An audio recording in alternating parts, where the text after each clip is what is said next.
Pues bueno, les comento brevemente. Yo tengo formación de psicólogo. Creo que dentro del campo del escepticismo, los que estén más metidos en el medio y estén en contacto con toda la divulgación del tema, no se habla mucho de los temas de ciencias sociales. En general, creo que es un área que está muy poco explorada, no solo dentro de la psicología, sino dentro de otras disciplinas como pueden ser la sociología, la antropología y demás.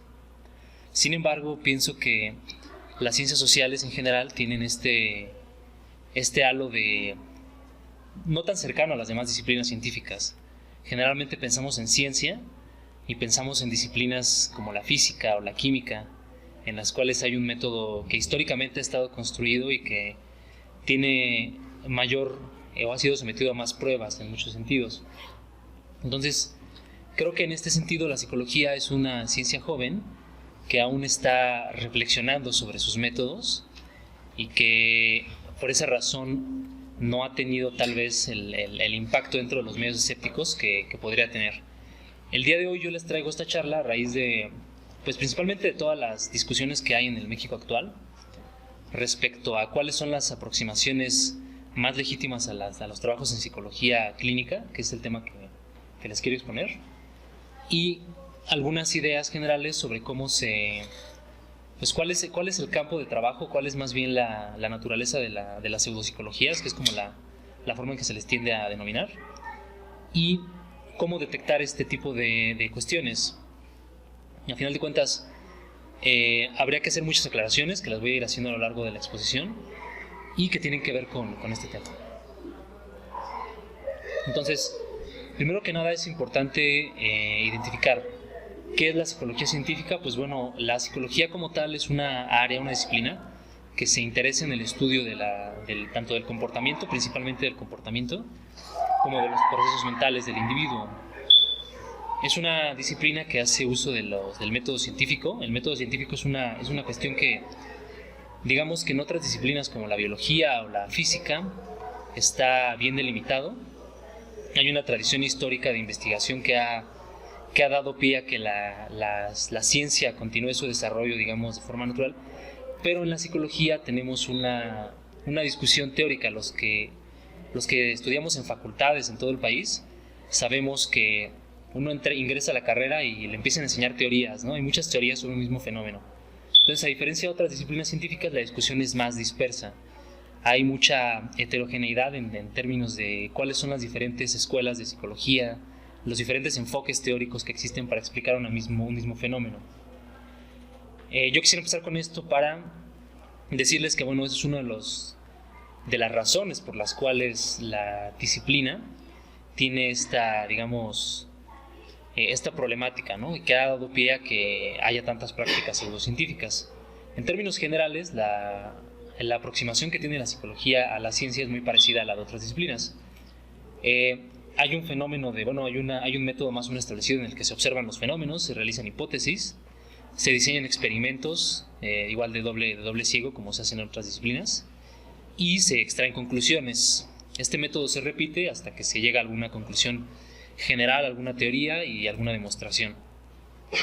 Eso es lo que harían las aproximaciones psicológicas que estarían más cerca de las disciplinas científicas y que da pie a las intervenciones o la psicología basada en evidencia, ¿no? Es falseable, tal vez algunos de ustedes estén familiarizados con el término. El término de falsabilidad, digamos que fue desarrollado por un filósofo de las ciencias, Karl Popper, y tiene que ver con esta característica de algunas aseveraciones científicas por las cuales dichas aseveraciones pueden ser sometidas o pueden ser contradichas, ¿no?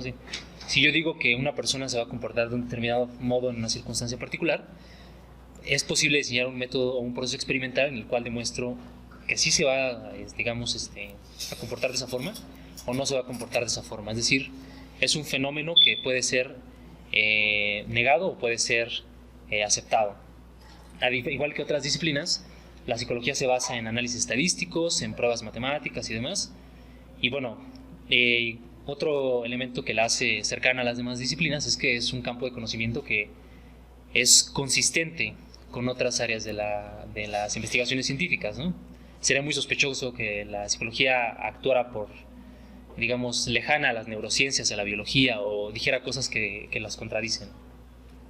Entonces, el problema es hay muchas aproximaciones a la psicología, hay muchas diferencias en términos epistemológicos. Para los que no estén familiarizados con el término, pues bueno, la epistemología a grandes rasgos es un área de la filosofía que se encarga pues de entender la naturaleza del conocimiento, ¿no? Cómo se produce el conocimiento, cómo se tiene claridad sobre que un conocimiento es válido o no es válido, a grandes rasgos es eso. Y pues bueno, teniendo un fenómeno en el que todos tenemos una opinión, como es el comportamiento de los demás, hay mucha diversidad, ¿no? Esto ha dado pie a que existan muchas aproximaciones a la investigación en clínica, que es el tema que vamos a trabajar. En términos de terapias actuales, pues bueno, de acuerdo con la APA, que es la Organización Americana de Psicología, es como el referente inmediato para los psicólogos, debe haber más de 1000 terapias existentes en psicología, cada una con diferentes niveles de validez para diferentes tipos de padecimientos, ¿no? Desde las que son extremadamente eficientes para tratar una depresión, hasta las que son mejores para apoyar a pacientes con trastorno de déficit de atención, ¿no? Entonces, les quise traer esta cita el día de hoy de el psicofisiólogo S.S. Stevens, y él deja muy clara cuál es la relación que existe entre las ciencias y las pseudociencias dentro de ciertos parámetros, ¿no? Plantea que si bien no hay una frontera clara que divide el día de la noche, no significa que estos dos momentos sean indistinguibles. Y es uno de los elementos por los cuales las aproximaciones que vivimos en México, los que vivimos en México experimentamos mucho con la psicología, ¿no? En el seguro social, en las instituciones públicas incluso, hay muchas intervenciones en psicología, hay muchos trabajos de clínicos que no corresponden a estas prácticas científicas que se esperaría de ellos. Sin embargo, una persona que ya tiene más formación y demás debería de poder distinguir entre una aproximación científica y una que no lo es. Entonces, para entender cómo se da este momento en que nosotros caemos o nos convertimos en creyentes de estas cuestiones, pues bueno, se ha trabajado con este concepto que es el del síndrome pseudocientífico. Y bueno, las personas que padecen de este síndrome, vamos a decirle así, no es que realmente es un síndrome, tienen cierta tendencia a invocar hipótesis ad hoc. Es decir, los psicoanalistas dirían que si ustedes no son partidarios del psicoanálisis, tal vez están reprimiendo. Seguramente han escuchado este concepto de reprimir, en el que llevan a su inconsciente la creencia de algo porque les resulta incómoda, ¿no? Entonces dirían, tú estás reprimiendo y por eso no eres partidario de mis ideas, ¿no? Si te sometieras a un trabajo de una terapia analítica, seguramente en un rato ya tú también vas a darte cuenta de las verdades del psicoanálisis, ¿no? Dentro de estas disciplinas también hay una ausencia de autocorrección o un estancamiento intelectual. Por ejemplo, el psicoanálisis freudiano tiene más de 100 años ya para estos días, y muchos de sus elementos básicos no han cambiado en 100 años, lo cual es absurdo si consideramos que la ciencia ha progresado enormemente en los últimos 100 años. Nuestra concepción sobre cuál es la naturaleza de los fenómenos psicológicos debería haber progresado, debería haber cambiado sustancialmente, ¿no? Y lo ha hecho, pero en estos campos que son ajenos a las disciplinas científicas no lo ha hecho como debería. El tercer punto es que, bueno, hay una puesta en énfasis de la confirmación más allá de la refutación. Muchas de estas personas que están interesadas en prácticas pseudocientíficas, pues bueno, tienden a padecer, bueno, todos padecemos de ello en cierto modo, de lo que se conoce como sesgo de confirmación. El sesgo de confirmación es esta situación en la cual uno tiende a quedarse con la información que confirma sus creencias, que es un poco de lo que podríamos aplicar con el caso que planteaban hace rato sobre las antivacunas, que estas personas están expuestas todo el tiempo a información sobre el tema de la vacunación, tanto de personas que son creyentes de la antivacuna, bueno, que son creyentes de que las vacunas causan el autismo, como de que no son dañinas para las personas. Pero ellas tienden a quedarse con la información que confirma sus creencias por cierto fenómeno psicológico y para evitar también el malestar que les podría generar el cuestionamiento de sus creencias, ¿no? Una cuestión que se llama también disonancia cognitiva, que no nos daría tiempo de comentar como tanto detalle. Entonces, ellos tienden a poner la carga de la prueba en los escépticos más que en los proponentes. Es decir, las personas que son partidarias de estas ideas pseudocientíficas nos dejan a nosotros la carga de demostrar que se encuentran mal. Bertrand Russell tenía un experimento muy bonito a este respecto, un experimento mental obviamente, en el que le planteaba que había una tetera, si no mal recuerdo, que giraba, el experimento mental, que giraba alrededor del Sol, ¿no? Entonces, en esa época, por los diferentes avances científicos, pues obviamente era imposible mirar el Sol en estas circunstancias, pero él planteaba que esta tetera podría estar girando alrededor del Sol, pero era indemostrable que existía o no existía la tetera. En este caso, la carga de la prueba, según los creyentes de muchas de estas prácticas pseudocientíficas, recaería en la persona a la cual se le cuestiona sobre si dicha tetera está girando o no. Pero dado que es indemostrable su existencia en esa situación, pues bueno, tú no me has refutado porque no has demostrado que no existe esta tetera girando alrededor del Sol, ¿no? El quinto punto al respecto es que, bueno, estas personas tienden a darle una excesiva importancia a la evidencia anecdótica. Como planteaban hace rato, como en el caso de los antivacunas, las personas que son partidarias de estas creencias tienden a hablar de este tipo de casos particulares. Yo recuerdo también en el tema de los antivacunas que muchos actores famosos, actrices y demás se vieron implicados en esta campaña mediática en contra de las vacunas y hablaban de sus casos particulares, de cómo no vacunaban a sus hijos. A final de cuentas, las personas se ven influidos por estos agentes públicos, aun cuando no tengan como mucho conocimiento, no estén relacionados directamente con el medio que pretenden exponer, como es el caso de actores hablando de ciencia o figuras públicas hablando de temas que no dominan, ¿no? Y bueno, el sexto punto es el que estas personas que son partidarias de creencias pseudocientíficas también evaden en cierto modo el escrutinio de parte de la revisión por pares. Es decir, en la investigación científica muchas veces tú eres evaluado por otros expertos, ¿no? Es decir, si yo soy un investigador en el tema de la psicología, pues yo espero que otras personas que son psicólogos también valoren la calidad de mi trabajo porque ellos conocen sobre la metodología. Pero muchas de estas aproximaciones a la psicología pseudocientífica se dan fuera de la academia y se dan fuera de las instituciones que han sido diseñadas para garantizar el adecuado funcionamiento de la investigación. El séptimo punto es el de la ausencia de conectividad. Como les decía hace un momento, todas las disciplinas científicas tienen que guardar cierta relación con otras disciplinas científicas. Tiene que haber una red de conocimiento que legitime que hay ciertos elementos que son verdaderos dentro de esa red de conocimiento, ¿no? Yo no esperaría que un biólogo dijera o un físico dijera y me refutara, digamos, la teoría de la relatividad de la nada, ¿no? Con una sola investigación. Es un conocimiento tan asentado que, bueno, tendría que pasar por una serie de escrutinios más severos para que pudiera ser refutado por la comunidad científica. Sin embargo, muchas de estas aproximaciones que ahora vamos a ver no son consistentes con los conocimientos que se tienen, no solo dentro de la psicología científica, sino también dentro de otras disciplinas como las neurociencias o incluso la biología más elemental, ¿no? Como en algunos casos del psicoanálisis. También hacen uso de palabras impresionantes que, bueno, tienden a, digamos, apropiarse de los elementos de la ciencia que es verdadera, por así decirlo, que está basada en más componentes de investigación, para legitimar su validez. Ahora está muy de moda lo que empieza con el prefijo neurocoaching, programación neurolingüística, neuroemoción, todas estas cosas que de alguna forma se han apropiado del lenguaje técnico mal utilizado, por supuesto, de las neurociencias y que han tratado de atender a nichos de mercado, porque al final de cuentas muchas de estas personas entran ahí por el negocio. Hay otras que lo hacen sinceramente creyendo que es verdad, pero muchas de ellas lo hacen por el negocio, ¿no?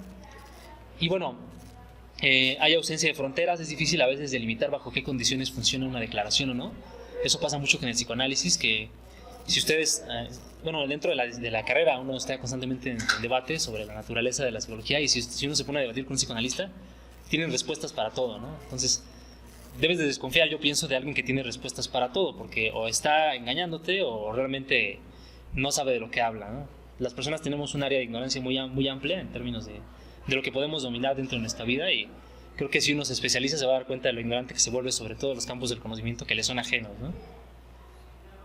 Y bueno, para atender al tema de las pseudociencias, yo les traigo los siguientes elementos que tienen que ver para que ustedes reflexionen dentro de su foro interno sobre sus propias prácticas. Y es importante entender que estas creencias tienen un fuerte componente motivacional. Para muchas personas su asidero, personal está dentro de estas creencias, tanto como lo experimentan las personas que tienen alguna práctica, como por ejemplo el yoga o este tipo de cuestiones que están implicadas con creencias religiosas como el budismo y demás. Y creo que es importante tenerlo en consideración para entender por qué a veces nos inclinamos por ideas que son irracionales, pero que a final de cuentas nos satisfacen de alguna manera y que nos ayudan a sobrellevar las dificultades de la vida. Es importante distinguir entre aseveraciones psicológicas y creencias metafísicas. Yo puedo hacer una aseveración científica sobre el carácter del comportamiento de alguna persona sobre las características de la personalidad y demás, pero no debo entrar en el campo de lo que es metafísico, de lo que está más allá de la física y de lo que, digamos, serán especulaciones filosóficas. Aunque la relación entre la psicología y la filosofía es una relación que siempre está como, que es muy profunda, pues tratamos de dar por sentado que hay ciertos elementos de la psicología científica que son incuestionables, por así decirlo, ¿no? Y bueno, las diferencias entre psicología, entre ciencia y pseudociencia no son del todo claras y absolutas, como lo comentábamos al inicio, y eso también hay que tenerlo en consideración. Vamos a pasar a la siguiente para ya no prolongarnos más. Y bueno, el día de hoy vamos a trabajar sobre el tema de la psicología clínica. La psicología clínica es uno de los campos más relevantes socialmente dentro de la psicología, junto con la psicología educativa, yo pienso. Y generalmente cuando las personas piensan en el labor del psicólogo, piensan en un psicólogo clínico. Cuando menos así lo experimentamos los que estamos en la carrera, que inmediatamente piensan que vamos a dedicarnos a eso. Pero las personas que lo ven desde fuera piensan que todos los psicólogos vamos como dicen, a terapearlos, a psicoanalizarlos.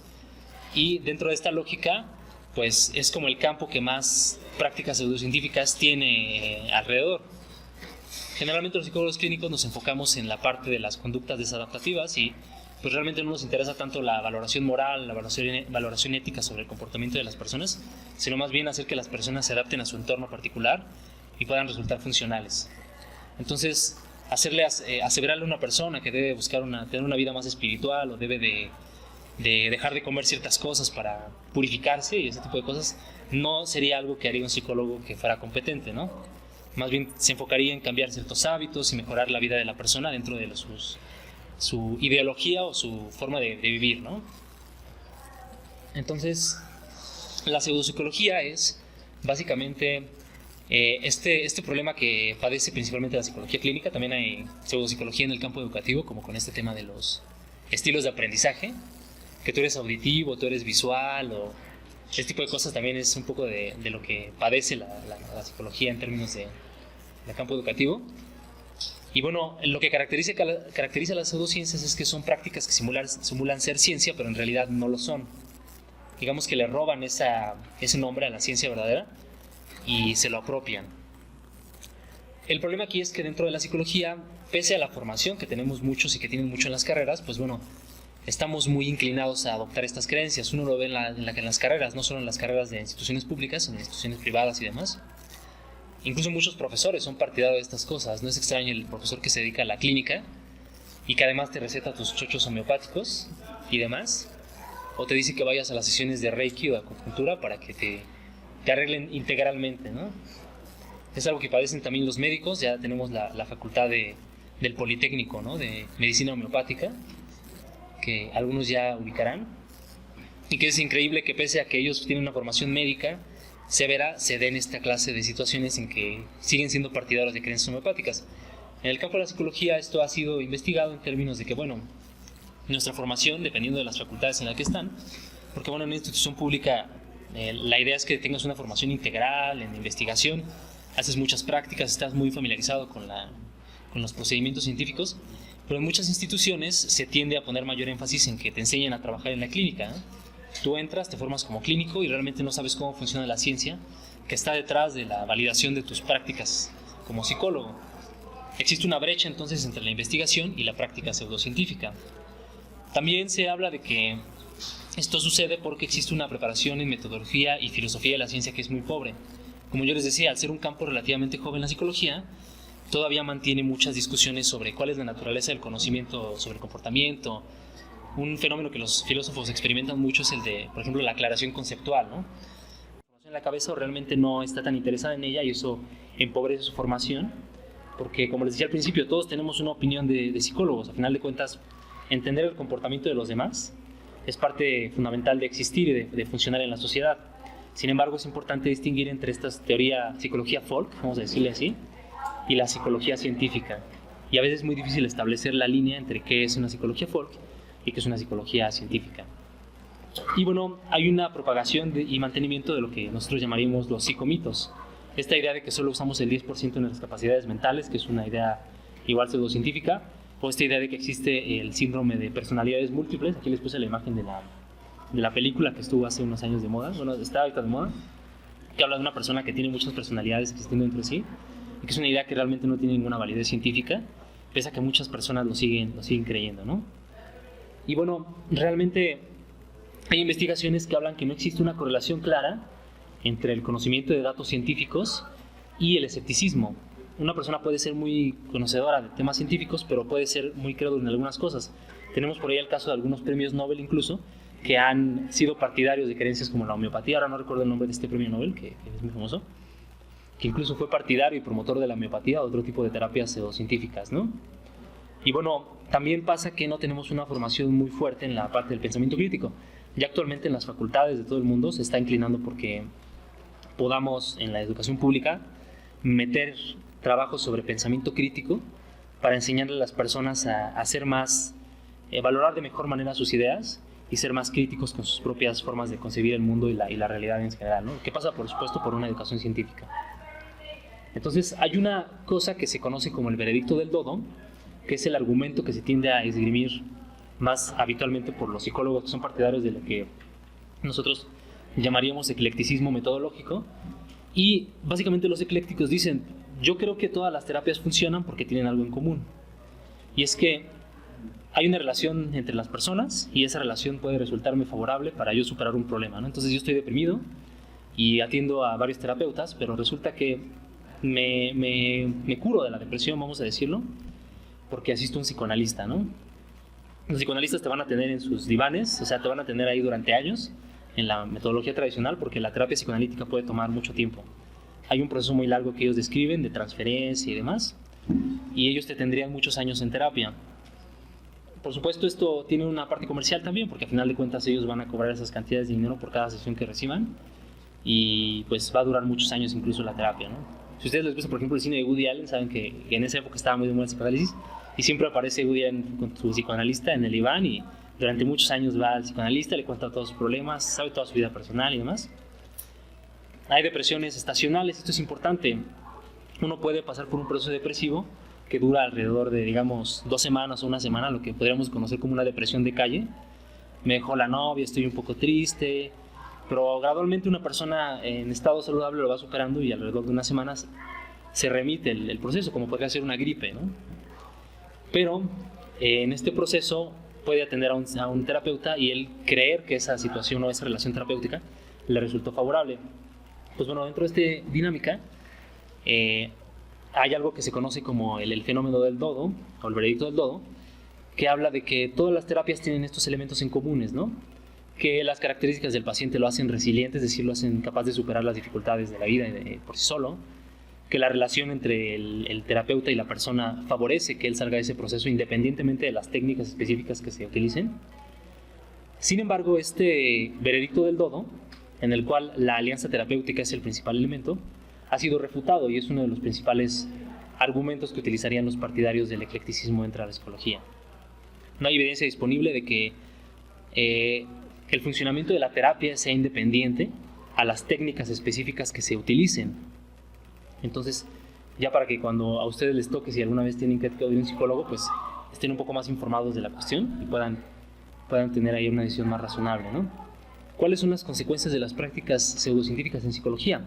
Pues bueno, hay un impacto negativo sobre la calidad del sistema sanitario, hay una pérdida del prestigio de la psicología clínica dentro de la población en general. La gente puede que ya no crea con tanta seguridad que un tratamiento psicológico sirve para algo. En México no hay como que mucha regulación sobre la práctica psicológica. Es en realidad una persona incluso que no tiene formación puede ir y decir que da terapia. No hay como limitaciones en ese sentido. Y bueno, esto ocasiona que muchos pacientes acaben acudiendo a terapeutas que no tienen la calificación o no están adecuadamente entrenados para este tipo de intervenciones. Pues esto puede derivar en daños, por ejemplo, en una clínica de suicidios, en un tipo de o en atención a pacientes, por ejemplo, a personas que hayan padecido alguna agresión física o violenta, pues puede llevar a que tomen malas decisiones en términos de que lo que van a hacer en el futuro, cómo van a sobrellevar los problemas, debido a que acuden a personas que no están adecuadamente capacitadas. Y bueno, en su momento también estuvo el temor de que de las falsas memorias. Hubo un momento digamos, en que se popularizó esta idea de que se podían retomar del inconsciente, una idea derivada del psicoanálisis, se podían recuperar del inconsciente recuerdos de una persona que había reprimido por diferentes circunstancias y hubo una epidemia de falsas memorias en que los terapeutas le hacían creer a las personas que ellas habían sufrido abuso sexual en su infancia, ¿no? Y empezaban a acusar a sus padres, a sus abuelos, a gente cercana, y la realidad es que el terapeuta, por diferentes cuestiones, había implantado el recuerdo. La memoria no funciona como una grabadora que va recordando todo, ¿no? Sino que hay un proceso de reconstrucción de los recuerdos debido a ciertos elementos que están en el medio, ¿no? Entonces es imposible como que recuperar así el recuerdo de las cosas, ¿no? Está poco demostrado que haya, digamos, una represión de los recuerdos. Digamos que a grandes rasgos existen dos grandes elementos o dos grandes escuelas de la pseudopsicología, y la primera de ellas es derivada del psicoanálisis. El psicoanálisis, como ustedes ya lo conocen, fue fundado por Sigmund Freud. Freud fue, digamos, el alumno de Charcot, que fue, digamos, el padre de la hipnosis, este fenómeno por el cual le hacían a una persona entrar en un estado de trance y le ayudaba a curarse de ciertos problemas, digamos, mentales, ¿no? Freud retomó todas estas ideas, empezó a desarrollar el psicoanálisis y fundó como toda un semillero de prácticas psicológicas que ahora abundan, ¿no? Si ustedes se ponen a investigar, hay una cantidad absurda de ideas derivadas del psicoanálisis, psicoanálisis del yo, psicoanálisis ericksoniano, psicoanálisis, y muchas de estas ideas han impactado en la práctica clínica. Aquí en México no tanto, pero por ejemplo en otros países como Argentina, todas las facultades enseñan psicoanálisis, es la ley el psicoanálisis. Afortunadamente en México no estamos ya tan influenciados por ello, pero todavía existen como ciertas escuelas del psicoanálisis muy fuertes. Y bueno, una de estas terapias que está inspirada en el psicoanálisis es la terapia de regresión, por ejemplo, esta idea de que puedes recuperar incluso recuerdos de las vidas pasadas, que todos quieren ser Alejandro Magno o Cleopatra, ¿no? Pero la realidad es que no podemos ser así dentro de la lógica de la terapia de regresión. O la psicomagia, ¿no? Que fundó este señor que es director de cine, Jodorowsky, el padre de la psicomagia, que tiene estas ideas extrañas de que, por ejemplo, si tú fuiste una mujer que fue agredida sexualmente, pues bueno, tienes que poner una foto de alguien que representa a la persona agredida en una jaula y quemarla, ¿no? Para que puedas superar el trauma, ¿no? Este tipo de prácticas, pues bueno, hacen que las personas eviten la atención psicológica que debería recibir una mujer que fue abusada sexualmente, o una persona que padece una depresión o demás, ¿no? Podríamos extendernos y seguir analizando todas las prácticas que han sido influenciadas por el psicoanálisis, pero vamos a continuar con la siguiente gran, digamos, escuela dentro de esto. Y bueno, es la escuela de las disciplinas New Age.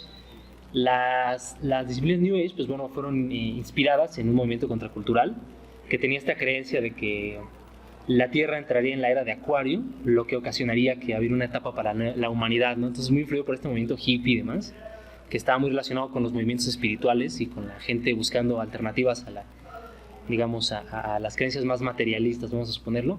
Y muchas escuelas de la pseudopsicología fueron inspiradas por esto, ¿no? Bueno, ellos no se reconocen como pseudopsicología, pero podemos identificarlos así, como por ejemplo el neurocoaching, el brain spotting, el neuropsicoanálisis, el MDR, la terapia del rebirthing. Yo en la diapositiva anterior les ponía la foto de esta niña, Candice, no me acuerdo cómo se llama. Ella, digamos que fue víctima de una de estas terapias, la terapia del rebirthing. Lo que hacían era ponerlos bajo unas sábanas, ¿no? Porque en el proceso terapéutico les querían hacer creer que ellos estuvieran como en la misma situación en que cuando habían nacido, ¿no? Los ponían bajo unas sábanas, les alteraban, digamos, les tapaban la cara y les hacían creer que, bueno, era una simulación del proceso de nacimiento, con esta operación que uno pues debe experimentar cuando está saliendo de la mujer en el parto. Y durante esta situación la mujer fue asfixiada, bueno, la niña fue asfixiada. Entonces eso derivó en un montón de investigaciones criminales que llevaron a la prohibición de esa práctica en esos dos estados, en Carolina del Sur, no recuerdo, y en otro estado de Estados Unidos, y que llevaron a la prohibición de esta práctica. Sin embargo, en México todavía se sigue practicando, todavía me ha tocado ver por ahí anuncios de que hacen rebirthing. El coaching, que ahora está muy de moda, que ahora todos quieren ser coaches, pese a que no tienen ninguna formación de psicólogo, o las constelaciones familiares, que también es otra práctica derivada de algunos psicólogos alemanes. Entonces, ya estamos, ya se me acabó el tiempo, echamos un poquito, disculpen. Y pues básicamente esas serían las prácticas pseudocientíficas que tiene la psicología y que tendrían como esta, digamos que estas ideas generales podrían ayudar a identificarlas. Yo espero que les sea de utilidad y pues bueno, continuemos con la posada escéptica.